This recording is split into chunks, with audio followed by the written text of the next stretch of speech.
Hello guys, good day. I'm here with one of the official candidates of Misters of Filipinas, representing Lawag City. I'm here with Lloyd. Ayan guys, nakita ulit tayo, pageant trend, and I am happy. I am Lloyd Edwardson de Figueras, and I'm representing the Sunshine City, the city of Lawag. Hi Lloyd, na-witness ko yung journey mo sa pag-join ng mga pageantry, and now you're here at the Misters of Filipinas for the national pageant. So how does it feel of joining the national pageant? Ayun nga di ba? Actually, pageant trend talaga, lagi ko nakakasama sa mga pageants ko, and nakita talaga nila, tunay nga, nakita nila what are those stepping stone I did, yung mga nagawa ko in the past in order for me to get here in the national pageant, and I'm happy with what I am having right now, kung nasaan po ako ngayon. Kaya nagpapasalamat din ako sa City of Lawag that they have given me a chance to bear the name of the city and represent it in national pageant. Yun po. Ayan. Lloyd, how was your preparation here at Misters of Filipinas since malapit na yung finals night? Ayun, puspusan po talaga.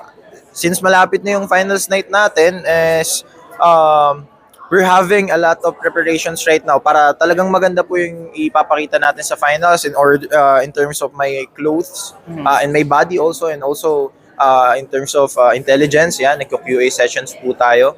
Yun po. So, let's talk about your national costume. Ayan. So, I like about your national costume kasi it pertains talaga sa mismong culture doon sa Lawag. Yes po. So, ikaw ba yung nakaisip nun or yung handler mo? It's actually my Tita Dindin. Nagpapasalamat ako kay Tita Dindin. It's actually her idea po, yung about sa lamang, since it's good nga naman, it's a thing for us since we are Ilocano and lamang is from Ilocos. It's an Ilocano epic that represents how brave lamang is when he fought the crocodile and other problems po doon sa story. Kaya nagre-reflect po talaga doon yung culture namin na San Ilocano.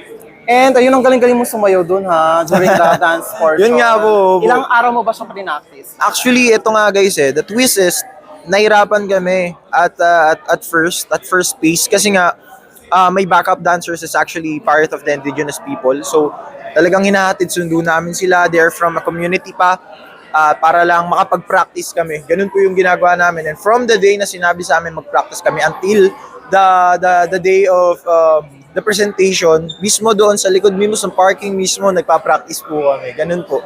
Nice. And of course, if you're going to describe your journey here at Misters of Filipinas in 2 words, ano ito at bakit? Una, learning. Siyempre, kaya naman po ako nandito, it's not just all about fighting for for my goal or for what I want.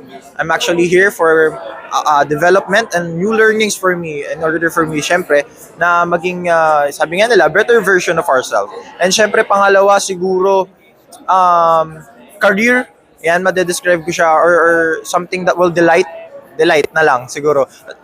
Something that will delight my career po, since, yun nga, I'm here in one of the premier pageant in the Philippines, so talagang, I think that this will furnish my career after, siguro, kung manalo man po o matalo, basta I will do my best na lang. Yun po. Yeah.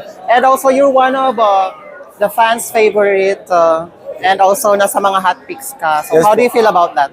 Yun nga talagang napakasaya sa akin, sa side ko, kasi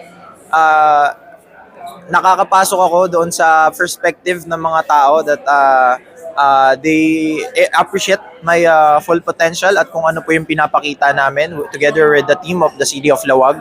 Kaya masayang-masaya po ako, and thank you po doon sa mga gumagawa ng mga hot picks. It came as a motivation, not just for me, but also for my co-candidates, na pagbutihin pa po yung ginagawa po namin here in our journey in Misters of Filipinas. Alright, ang galing-galing naman. But anyway, best of luck sa journey mo sa Misters of Filipinas. Thank you po. Thank you po. Thank you so much. Thank you.